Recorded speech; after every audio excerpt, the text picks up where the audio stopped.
Oh, well, there's the outside of the house. Afternoon, everybody. Let's go into Nana. She'll be waiting for us, no doubt.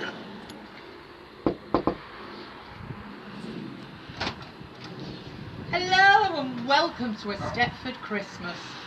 Coming in. Oh, poor David stood outside in the cold. Good afternoon. Sorry we're a few minutes late, but when you're planning a Christmas to this extent, the reason we've gone to 4 o'clock today is because I wanted to be able to do a house tour with you and so to show you everything we've done for Christmas, because the house was all finished by yesterday. So I'll be able to show you the whole house. What are you out of breath for? I'm out of breath because I've just run downstairs to answer the door. Is there anybody there yet? Yeah. Oh, right, great. Who's there? Anybody say hello to you? No. No? I can't tell by the faces, they're too small. Oh, okay then. Right, so if you come round that way, so can we show everybody? Well, obviously we've got a tree in the hall. This year I picked red and gold and traditional colours for the hallway.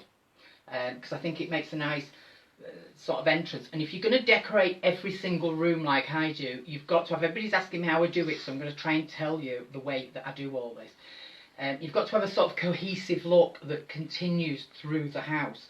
If you've got a completely separate room somewhere, that's fine. You can do that in a totally different theme, but you must take a cohesive look all the way through the house. So my theme this year was I wanted traditional with a very smack of the 1950s, 1960s, early 70s, with a true traditional feel, sort of Santa cottagey and all this carry on. So we've done the staircase. Loads of people saying hello. Oh, hi. Who's there yet? Lee Burn. Hi, Lee. Bagger said, have you got a bra on? I have got a bra on, you cheeky cow. Yes, I have. Got across your hand, playtex. Russell from Liverpool in the bath. Hi, Ross. In the bath. You're in the bath, lovely. Angie Moore. Dibble. Hello. Thought you were in town. Jasmine. Hi, Jasmine. Hello, my darling. That's my beautiful stepdaughter. Most glamorous girl in the world when you see her. When she's dressed. So she is dressed. So I'll show you the staircase, and I get lots and lots of questions of how I do this.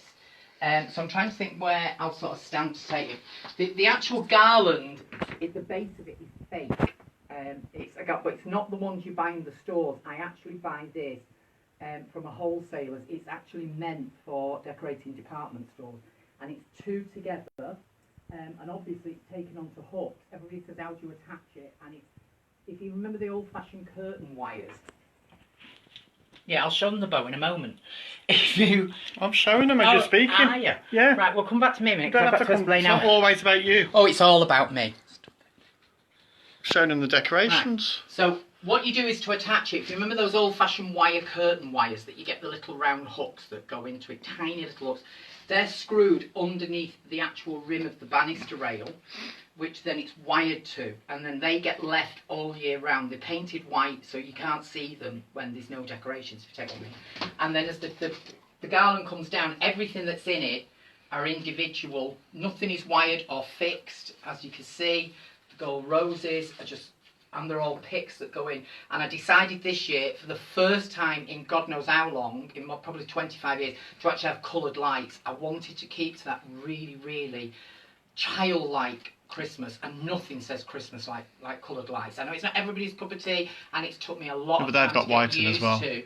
But I have added some white to this to bounce it through. And then if you come around here, Debbie, don't just stop it. If you're going to do a banister, don't just stop it there. Because when everybody goes upstairs, David will come onto the stairs, you can see it continues all the way up and onto the landing and then across onto the console table at the top where I've got a big poinsettia arrangement. So you've got that whole flow going all the way through.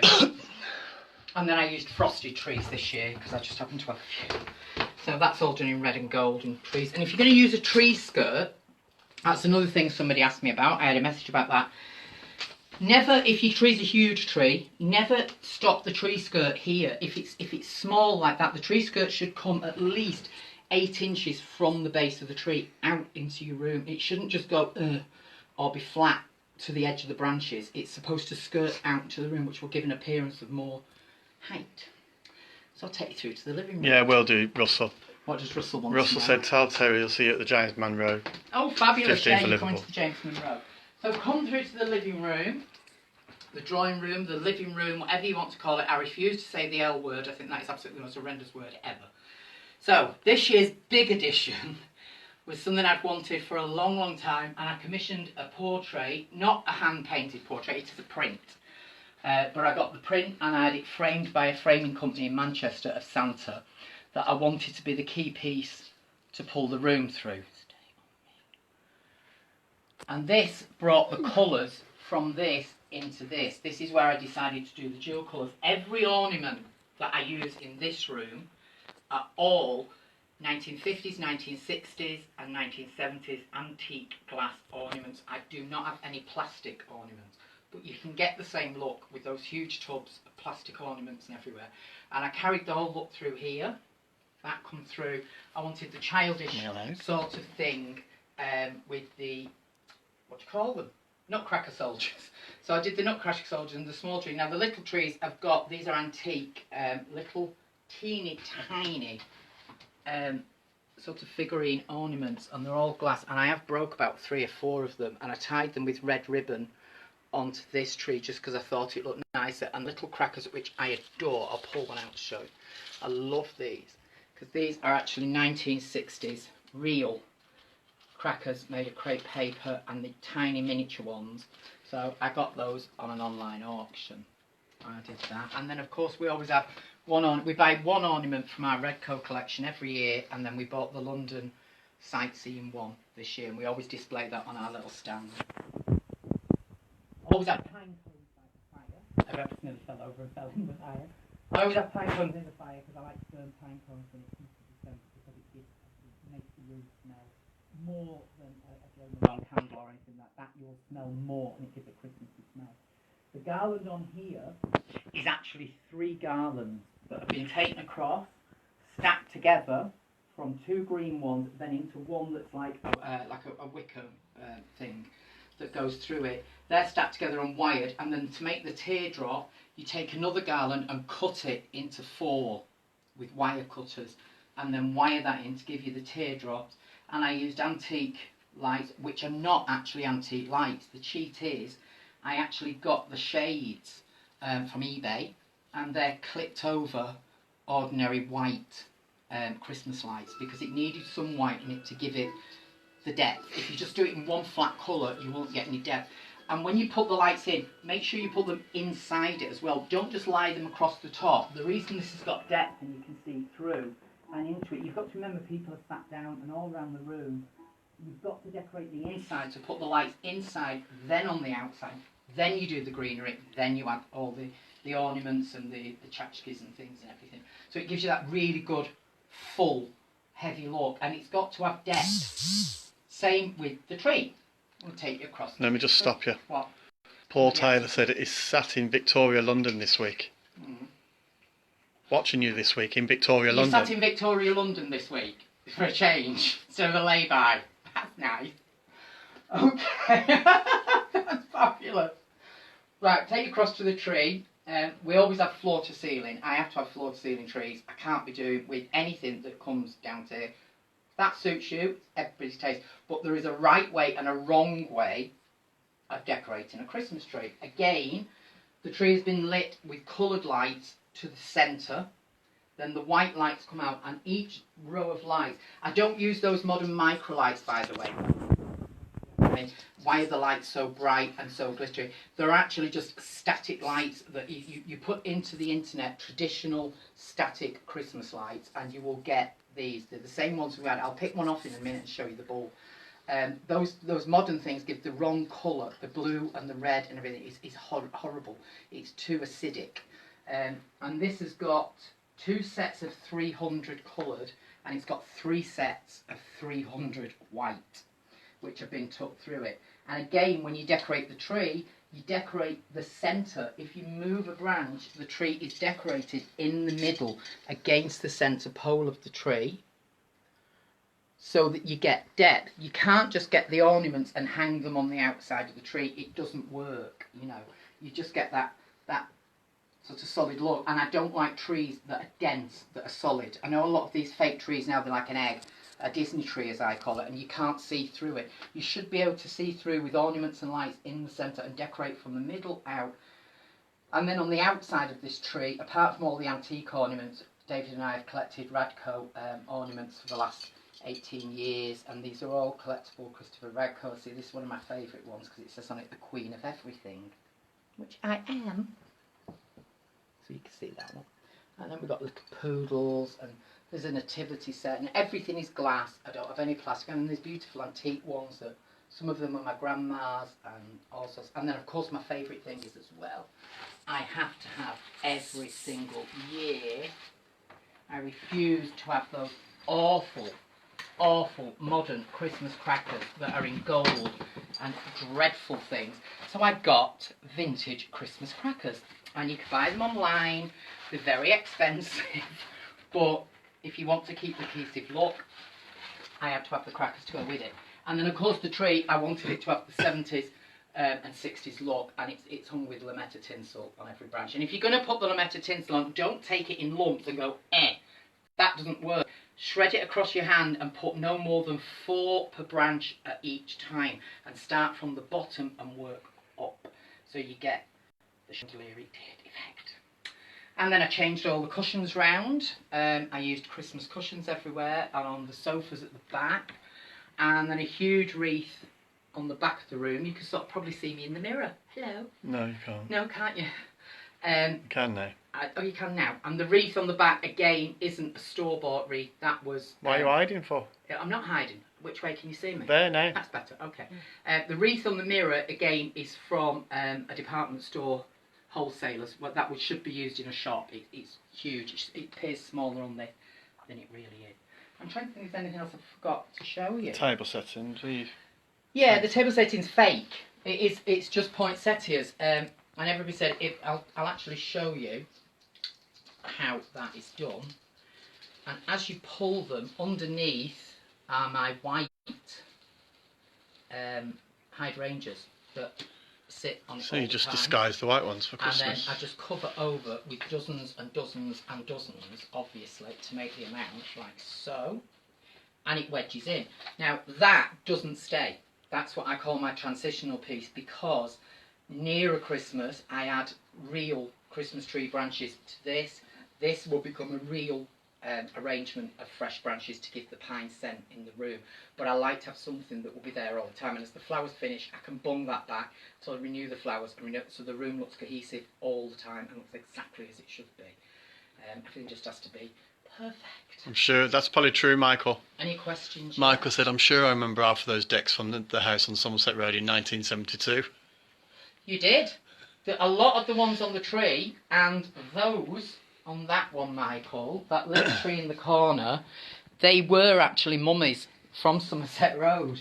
So I have got a lot of the stuff from the 60s and the 70s that is real, and I do collect it as well. I buy it. And I know which ones were mummies and grandmas, and I know which ones I bought off the internet, because I do buy and sell them as well. I very rarely sell them. Loads of people saying it looks amazing. I don't like to part with them. Thank you. So it was a rush to get some of it. It usually takes more than a week, and this time it took a week.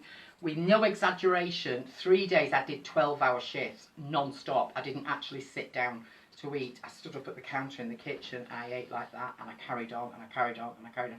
And it just had to be perfect, because to do the house, I actually put all the trees, the greenery, everything all the way through the house first. Then apply all the lights. Then I start to dress a room at a time, or otherwise you end up in such a mess, especially when you're doing it to this extent. It gets beyond an absolute joke. It just gets ridiculous. And I like it done for the 1st of December, because I like Christmas to start now. It is the run up to Christmas. What is the point of just having 2 weeks? It's just pointless. So have a good 6 weeks of it. Fabulous. And it's gorgeous. Do you reckon they would, Jasmine? Jasmine said the grandkids would have a field day playing with everything. Oh, wouldn't they just? Wouldn't they just? That's why it goes up. That's why I also see, but they're getting a little bit bigger now. If you can see, I forgot to say, the Christmas tree is in a trunk box. That you can't really see it. You can't really see it. It's like a farmhouse box. And my father-in-law built that for me. I saw that on the internet. Oops, sorry. He's just dropped the camera. My father-in-law made that for me.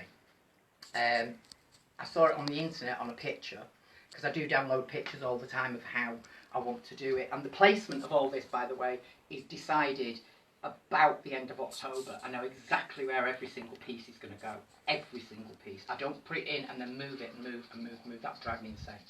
So anyway, my father-in-law Dave made that for me, and I love it because the tree is actually in the bottom of it, but the tree is really too big for this room, so I've removed the bottom branches so it sits inside there, and it just takes it down about so much. If I had it that much more, I'd be bending the top over. So come on, we'll show you through to the dining room. Lee Liban said it's stunning and exquisite. Very jealous. Oh, don't be so silly, Lee. God, anybody can do it. You can copy everything. That's the whole reason I decided this year, instead of just taking photographs, which I will put stills on, but I wanted to actually show you how I did it and show you that you can copy it. It's just so easy to do. It's just time consuming. You know, the whole thing takes a lot of work and a lot of time. Hence why I wanted it done by the 1st of December. I couldn't cope with the whole month of decorations all over the place and boxes. And I mean, you saw the photographs on Facebook. It's a nightmare. So we come into here. And I like to keep the base of the table simple. The mirror is an antique mirror, which is usually over the fireplace. So instead of just storing it, because obviously you'll notice, because you know what the house looks like the rest of the time, every single ornament, apart from the lamps, every ornament, every clock, every book, everything is removed. I'll show you again later in there. Even all the books in the living room, I don't allow books unless they're to do with Christmas. They're all either children's storybooks, the night before Christmas, almanacs on Christmas, the nativity. They're all Christmas themed books, every book that's in there. So when I took the mirror down to have the Santa Claus picture put up, I just lay it on the table and I thought, oh, that looks fabulous, because I usually use just a plate mirror. But I used the mirror, so you can use your other stuff and then sort of bring it in. And this is all real. This is holly and real Christmas tree branches and roses and things. The flowers, obviously from the supermarket, but all the green is from our garden, because we're quite lucky. We've got holly trees and big fresh Christmas trees at the back. The candles are fake because I've got it so near this, which is a garland taken through. Again, David saw this on the internet. Very rarely David says to me, I'd really like you to do that. And he wanted the chandelier dress, which I thought was going to be too much. But I thought, oh, great. And I've got all these Victorian corbels, I don't know how you say it. Is it corbels? Corbels? No, corbels. Corbels, oh, balls. Balls to you. So I had all these, and they're so heavy that I thought that would be perfect on there. And then, again, all the 70s glass ornaments wound into it. I don't usually have the main lights on. I've done that because of filming. Michael said, yep, Norma's confirmed. They're the decks that went missing in 1972. Yeah, they will be. They're certainly not Norma's, because Sheila pinched them off Church Street Market. I know exactly where they came from. And of course we've got a little tree in here. I don't have a big tree. Michael will love this. That is the angel. That was Mummy's angel in 1969. And she is obviously now old, and also the ornaments on here are also 1970s, the little figurine ones in glass as well. I can't stand plastic. I will use plastic to sort of do an Although infill. There's nothing wrong with plastic if that's all people can afford. Nothing wrong with plastic if that's no. But to be truthful, the glass is no more expensive. But I just don't particularly like plastic. But I will use plastic, like the big vase in the hall that's full to the brim of baubles. There's no way am I going to put glass baubles in that. What's the point? Nobody's going to touch them. That is just plastic. It's just filled with them. So, you know, they're great if you're going to use it as a filler. I like them, but again, the good ones are on the outside. And then I didn't go over the top on this side. I forgot to light the candles. Those candles do light. Doesn't matter. Which I should have shown you lit. Wreath on there. But we didn't. And then I put a wreath on there. Even the card holder. On the other side. The card holder on here, this is from the 70s as well. And it did used to have like sticky stuff on it, which doesn't work anymore because obviously it's 40 years old. But I like old things. It should have that old, I wanted it to be like a child. So, and then the only room that's not got the same theme is when we go into the orangery, because I wanted that to be more. I can't stand Christmases where people decorate trees to match the room. If they've got a black and red room, they do a black and red. I hate it. Absolutely hate it. That has nothing to do with Christmas. It's just gauche and revolting and vile. And I loathe it. So, in here, really, if you were going to do it to match the room, it should have been pink and green. But it's not. It's pink and turquoise and green and little bits of cerise pink. All the garlanding, all this is real. It's what you're laughing at. Let me just stop you, Michael. He said, I'm showing my kids this video, and he said they can't believe that we've been friends for nearly 50 years. They're asking if you're still alive.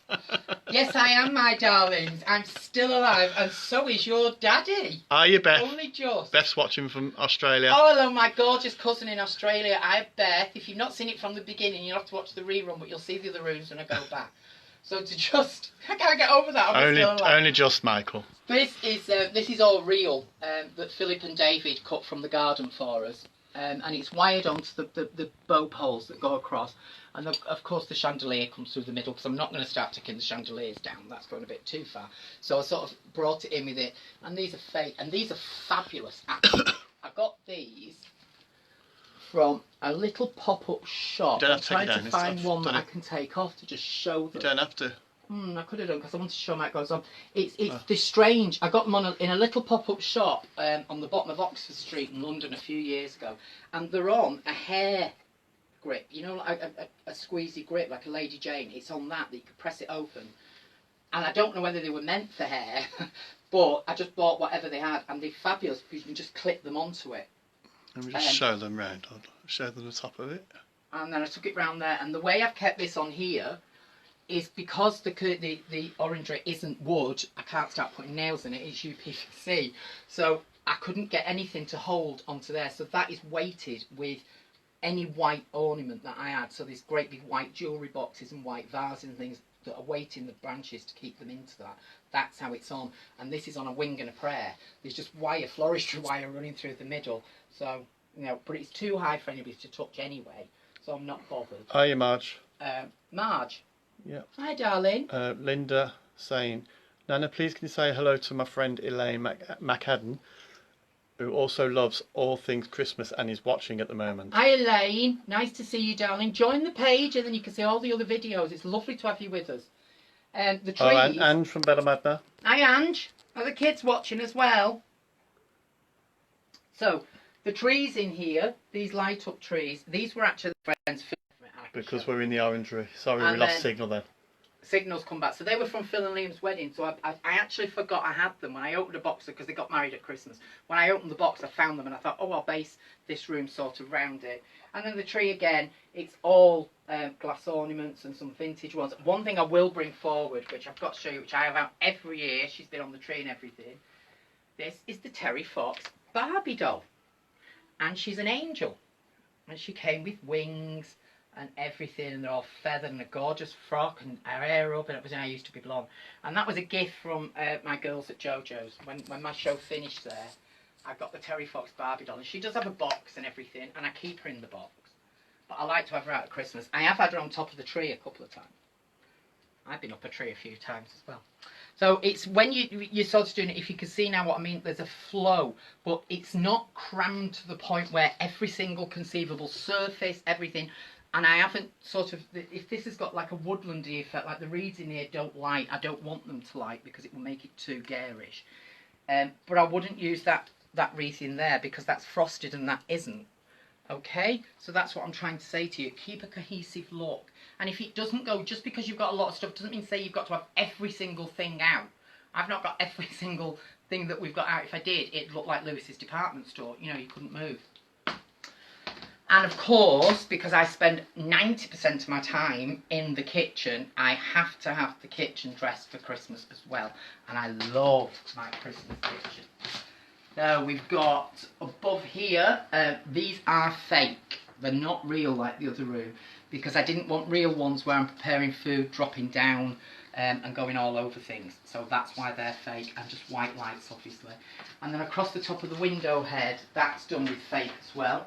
But everything across here and this tree are to do with our grandkids. Absolutely everything. It's either things they've made us, or it's got their pictures in the baubles, which, you know, you can buy these plastic baubles and put the pictures in.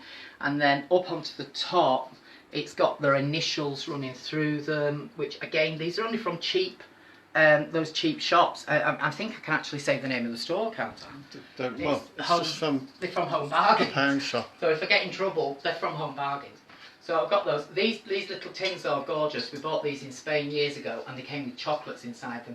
And because I also carry on every other tradition. Like my friend Paul, as I go up because I do American traditions, I also carry on Spanish traditions because we lived in Spain for so long. So we celebrate Three Kings, so I have the Three Kings across as well.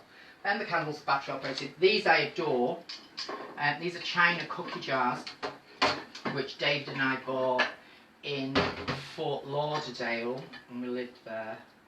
And just absolutely beautiful. And the 1930s. We got them from an antique shop and they were very expensive. So I do wrap those in lots of wadding and pillows. And I've got two. The only thing is, the way I've got them on here, you can't sort of see the front because he's gorgeous. He's got the most beautiful face. I just love it. And there's, you know, snowstorms and things. And I always like to have things like the Christmas, the dish soap and hand soap. I like to have Christmas ones. Again, I bought these in America, God knows how many years ago. And I've got quite a lot of those, not just. And then they're all on. I use things you've already got as well. These are just cake stands, okay? And it's just, you know, a glass cake stand. You drop the wreath thing on and stand them on it, and then I stuck candles on the other side. What else? I used an antique cake stand here, a silver one, because I like bits and bobs, and I've got lots and lots of Christmas cruet sets and salt and pepper pots. Why, I don't know, but I have. And then I always have the logs burning on the fire, which I know is a bit insane, but I do. Little cocoa station. Then all the cards on the doors, if Michael is going to watch again, do not zoom in on the dates on those. They were calendars I made when I was in primary school. And all the cards that run round here were cards that I either sent to Mummy or Daddy pre 10 years of age. So they're all from the 1960s, every one of them. And I keep them and I put them out every year if it goes with this theme, and it does. And I like my Dasher thing. That was only from a cheapy shop that I found. But everything, I remove all my normal stuff, and then there's all these. We bought this one in Las Vegas. Lots of stuff we buy abroad. These were again in America. The Sleigh's 1930s, this China thing. I think it's supposed to have flowers in it. And I take out every sort of Christmas thing, even the teapot, the coffee mugs, things like that, China cups and saucers. Everything is always Christmas. I don't like the ordinary stuff to be out. But again, we've collected this over years and years and years and years. The only thing I don't like is I would never set my Christmas dinner table with Christmas china. That I don't like. But I do have dinner plates with holly on and things. I'll show you in a minute. I do have those, which I use as everyday crockery throughout Christmas into the New Year. What else? I think that's about it, really. Advent calendar at the island. So, do we have any questions at the moment? I'll have to go back, hold on. Loads of people saying hello. Mary Lowe, hi Terry. Sandra Warhurst, Somerset Road, where? I lived at 26. Andrew Robley, can you come and do mine? Michael lived next door, but one next door to Eunice. Marilyn looks fabulous. Thanks, Marilyn. Keza Ayanana. Hi, Kez. There's no questions, people just saying hello. Okay. It's nice that you're all saying hello anyway. There's loads of people just saying hello. I'm trying to think of things that I forgot to actually show you that we've done or how you do it. But I did promise. Andrew Robley, Ards must be so envious. Your house is pretty in their old store. Thank you, Andrew. Oh, Mr. Robley, I do it. And thank you for your lovely Christmas card. That was so thoughtful of you. I've not even started to write mine yet, so it will be this week sometime, and I'll get them out. So, because I enjoy to do that, I love to have a little glass of port and write the Christmas cards. And I like to do it. Everything has to be like a film. Because during the whole now... Yes, Michael, you've missed it. Go to the beginning of the film. What's he missed? Instead of you dressed outside. Yeah. The whole thing of Christmas with us is a slight obsession. So from the 1st of December until 12th night, right through New Year, I don't allow any movies unless they've got Christmas in them, no music unless it's Christmas music, and certainly nothing after 1980 or pre. I like everything to be Christmas and orientated for that period of time. And let's face it, life's dull enough. You know, why not dress your house up and have nice, pretty things and Christmas music playing, and it's just fun and it's nice. So I did promise. Are you Dean and Joey? watching from London Hi, Dee. in hospital. How Get are well you, soon, love. I did promise I'd make mince pies with you, which is the simplest thing ever to do. So I'm going to show you. Sandra said, what area Somerset Road? Do you want me to say? No. What area of Somerset Road? It's Failsworth. Failsworth. I live in Failsworth, darling. That's all you need to say. I grew up literally back to back with the house I'm in now. I can actually see my bedroom window when I was a child. So there you go. Right, so we're going to make... I need a pair of glasses. Where have I put them? There we go. We'll make some mince pies. Because people have been asking me and they're saying, oh, it's I get them wrong, or they burn, or they do this. It's so easy. I'm not going to make the pastry with you because you should know now to make the pastry. It was on episode 2, and it's your sweet crust pastry, the 8 ounces of flour, 4 ounces of fat, a pinch of salt, and a quarter of a cup of powdered sugar. So that's it. So, and then make your pastry up and chill it. David Hodge, everything looks beautiful. Thank you, David. God bless you. I loved your book, by the way, David, with all your artwork. And David's the most beautiful artist, if you like modern art, which I do, and absolutely just divine. So. Oh, it's the Somerset Road in Droylsden where Sandra lives. Yes, no, I don't live on Somerset Road in Droylsden. No. And I was never Droylsden. Do I look like I'm Droylsden? I don't think so. Right then. I lived in Droylsden. But we're not going to go into that now. I used to live at Littlemoss in Droylsden. Right, so you flour your board. And I got loads of questions as well of people saying, I think they look lovely, mince pies, but I don't like them, or... David said he'll send you one. Oh yes, send me one, David. It's lovely. I'll give you the address later and you can send me one. So, roll your pastry out. Don't do that like I've just done. Okay, and then you want use that size tin. Don't use a muffin tin that's got deep bases. Mince pies shouldn't be deep like the ones in a box. That's a load of rubbish. They should be flatter and have a more bite-sized thing to them. They can be deep if they want to make them deep, can't they? But no, you don't make them deep, because the trouble is if you make them in a deep pan, they're really hard to get out. It will bubble over. You're putting far too much filling in, which is why it floods over the top, and it will burn the edge of the pastry. They'll stick to the can. It becomes an absolute nightmare. So you want this one that's quite, you know, thing. And then pick a pastry cutter. Pick your pastry cutter so it fits over by about the end of your nail. You know what I mean? On the inside. You don't want it smaller than the actual depth of the hole. Okay? Michael Challings is saying, good morning, you dramatic... God, I can't say that word. Good morning, Michael. You dymatic duo, yeah? Yes. Always styling, Dynamic. even when she's in the kitchen. Thank you, my darling. This is my friend Michael, who lives in New Jersey, who makes all my gorgeous jewellery that I wear. And then pop your...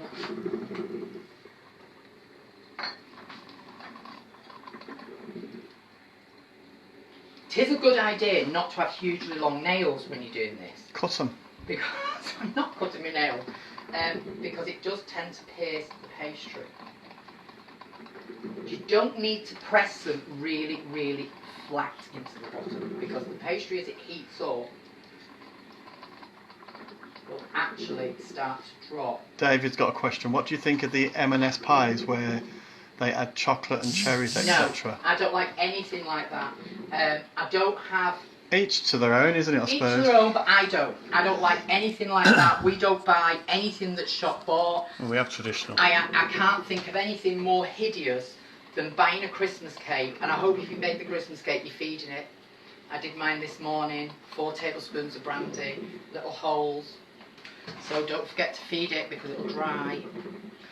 No, and I don't like things that have been messed with. I think it's absolutely ridiculous. That isn't a traditional, you know, keep to what it is. And these ridiculous frozen food stores that are selling ridiculous things like Santa Clauses, that as you cut it, you know, stuff runs out the middle, and Christmas puddings that's like a bomb and it goes in. Just absolutely crap. It's rubbish and horrible as well.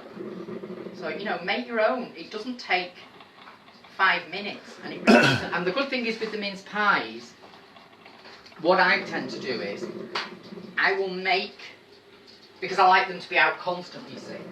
I like to have these cans full all the time, all over Christmas. So what I tend to do, I'm not going to get one out there.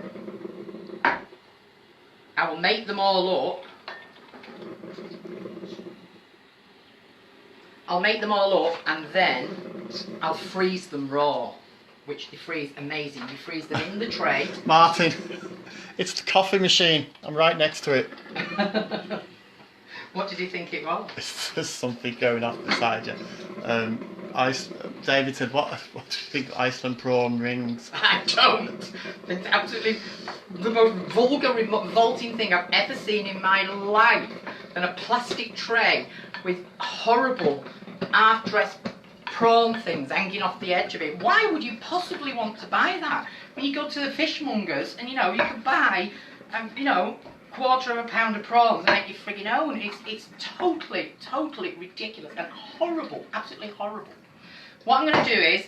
Kelly, I would say definitely tablespoons, not 4 bottles. What? To obviously feed the cake. Yeah, 4 tablespoons, not 4 bottles. All 4 bottles laughing no, in her face. 4 tablespoons, honey. That's it. Right, when you're going to fill your pies, I've put the recipe. It's on Facebook and it's on my... it's in my recipe folder, Nana's recipe box. For the mincemeat, I only do homemade. If you make the mincemeat, so easy. You cannot go wrong. If you follow it, you can't go wrong. It's dead easy. And the thing is, it will keep. These are up to 3 years old and it doesn't go off. As long as it's in a kilner jar that's airtight and you've waxed this the top. Obviously, I've used some of this yesterday. When you fill them, don't overfill. You think, oh, there's not enough in that, but trust me, there is. So you do sort of a teaspoon, sorry, yeah. And use 2 teaspoons is the easiest way to do it. And try and sort of have the same amount in each one. Michael Channeling's right, he's asking because he's obviously American. Yeah. Is mine meat question mark? No. Or like apples and fruit? It's apples and fruit. Yeah. That's what it is, Michael. It's apples and fruit. It's a very, very traditional British thing. I don't think there's any other country in the world does it. Australia does. Obviously, anywhere that was a British colony, they tend to do it. But definitely wouldn't taste nice with meat, I don't think. No, but originally, when it was originally made, it did contain meat. When it was, if we're going to go back centuries and centuries and centuries, and I'm not going to start doing a cookery history class, but it did contain meat originally, if you look it up in your history books. Now, if you've got people like David's mum, my mother-in-law, that doesn't like mince pies because she doesn't like fruit, but you want to do something that's got a fragrance of Christmas around it, I do marmalade tarts for the people that don't like mince tarts. And again, this is homemade marmalade. It's on the Facebook page, the recipe, and just slightly less. And if you do marmalade ones, you've got that orangey. Why less? Because marmalade is a form of jam, so it'll bubble. It will bubble a lot more than that. Yeah. Okay. So that was for the people that were asking me alternatives to mince pies to make them look like mince pies. And then you can either do the top with, you know, I did those ones, these ones were the ones I made yesterday, and I did snowflakes on some and stars on the other ones. You could do that. Another good tip, if you're going to have lots of little mini cookie cutters like I have, because I've collected these for years, about 3 or 4 jars, keep them in a kilner jar, because they will go rusty, you know, because they're tin, and I don't like plastic ones, I don't use plastic. So you keep them in a kilner jar, which keeps them airtight, and they don't go rusty. Paul's asking, do you have a Lazy Susan, whatever that is? No, I've not. I've not, but I'd like one. I haven't. What's a Lazy Susan? It's the thing that turns round. You can turn, some don't, right. where you've got the dishes that come in. We've got the silver one, haven't we? We've got a silver metal one that has different dishes in, like that. And I do like those at Christmas. That is so 70s. Fabulous. I'm going to use a smaller cookie cutter. Don't seal just place it on the top. pie lids. Okay? If you seal them, they will explode. And there's just no need. Yeah.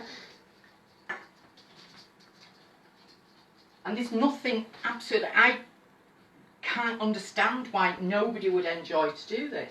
To me, this is Christmas, and this is sort of not daily. You know, I won't make these daily because I will make enough, as I said, to fill the tins. But I'd freeze them all like this now. When this is finished, I would freeze that tray. Once they're hard, pop them all out of the metal tray and put them in a Ziploc bag, and they'll store in the freezer for weeks and weeks and weeks and weeks. And then when you're going to bake them, you just pop them back into one of the tins, and you can bake 4 at a time, 6 at a time, 12 at a time, if you want them warm. You know, I'm not a huge lover of them warm. You do, don't you? You like them warm, don't you? Yeah. Yeah. With loads of cream and custard. Yeah, oh, we always mixed. have lots of cream. Oh my God, David. I like them cold.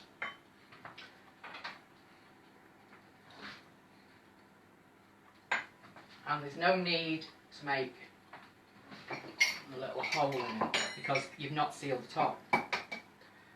So, crack an egg.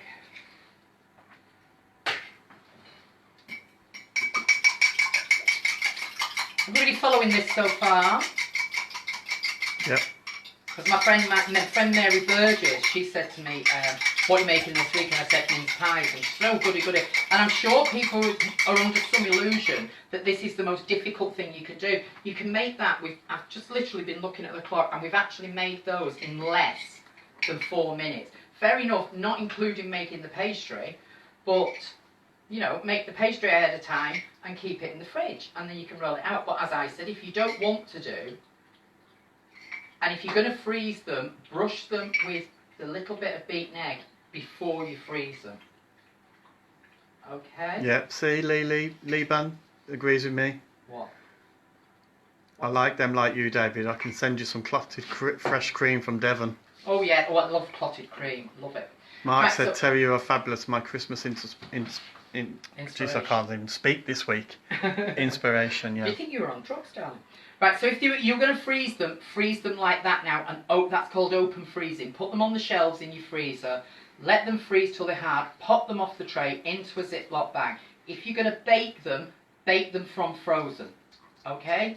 If you've froze them, obviously. If you've not, you're just going around. And that's it then, and they're going to go in the oven at 160 to 180, depending on your oven, and I am on 180. So they're on 180, and they will take around 10 to 15 minutes. Okay? What are you telling me on time, honey? Just, I don't know if you want to go over or anything. What, today's show? Yeah? I don't mind going over a little bit, because we'll have a coffee. I'll pour some coffee. So they need to be in the fridge for about 10 to 15 minutes. Lee, I can't even speak this week, never mind names. What does Lee want to know? She keeps saying my name wrong this week. I do. No, me. Oh, you. So that's it. So your mince pies are just so easy to do. And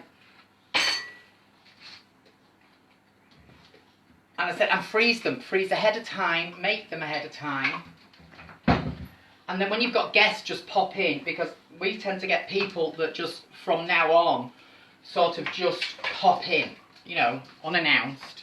Which I don't mind. I like it. Just don't answer the door. I can't do that. That's rude. I like to answer the door when it's Christmas, and it's lovely. And people pop in, so then within minutes, I've got them in the freezer, and I can go and put some in the oven, and you've got fresh mince pies. Basil said it looks fabulous. Newbie. Yes. Hello, my darling. How are you? Send me a message, Basil. Not spoke to you for so long. Lee said, how long will they keep once cooked, as it's homemade, not shop shite? Right, one spot. You can't say that word. I'm That's repeating what swearing. someone's saying. That's okay, they said it, not you. But keep up to a week in an airtight tin, if not longer.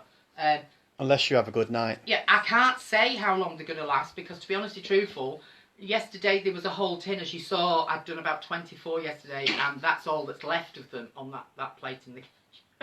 So they don't last 2 minutes in here, because I do tend to put some out on a plate, so people that are in the house, because we do have people in and out of the house, obviously, and they'll just take one as they're going through the kitchen or something.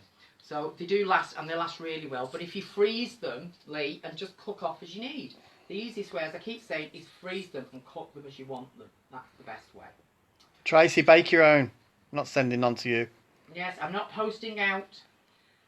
What was going to say? You were asking about show dates. They're all on Facebook.